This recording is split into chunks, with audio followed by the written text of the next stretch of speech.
Digital anchor Christine Barconi joining us now from the NBC4i Streaming Center. She has a look at the stories making headlines online this afternoon. Hey, Christine. Hey, good afternoon, Jennifer and Brad. So a bill is making its way through the Ohio State House, and it would extend teen working hours to help pandemic staffing shortages. So right now, state and federal laws prevent 15 and 14-year-old workers from working past 7 p.m. when school is in session. Now, in the summer, teens can work until 9 p.m. This new bill would allow the 14 and 15-year-olds with parental permission to work until 9 o'clock all year long. National Federation of Independent Businesses and the Ohio Restaurant Associations both support this bipartisan legislation. If this bill passes, though, the federal government would need to take an action before it could take effect, and you can read more about that process over on NBC4i.com. And the CDC has added another 15 places to the COVID-19 high-risk travel list.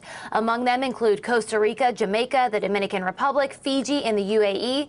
The locations have seen more than 500 cases per 100,000 residents in the past 28 days, and travel is being discouraged unless you are fully vaccinated. Right now, Ohio is actually at 2,000 cases per 100,000 residents, to put it in perspective.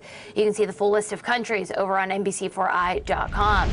Also trending, more than 1,000 volumes of the library of the late Supreme Court Justice Ruth Bader Ginsburg are now up for auction. And if you're hoping to add any of RBG's books to your collection, be prepared. Many of the price tags are getting very expensive. One of the lots on the online auction have bids reaching into the thousands, several of them, most of them actually. I just looked all of this up to see if I can maybe get my hands on one.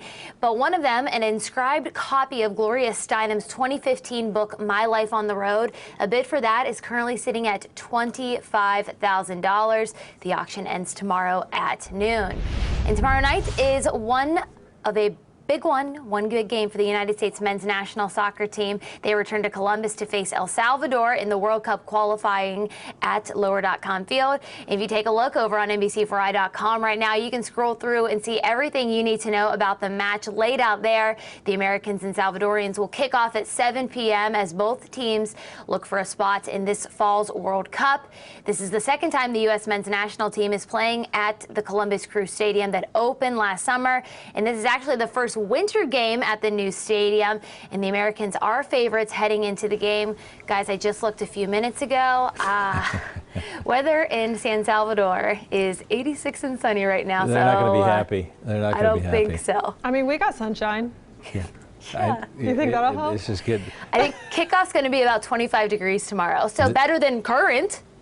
That is true. This is the golden spot for the U.S. men's national team, so I like their chances on this one. It's going to be a lot of fun. A rowdy crowd out there. Christine, Sure. thanks. Thanks, Christine. All right.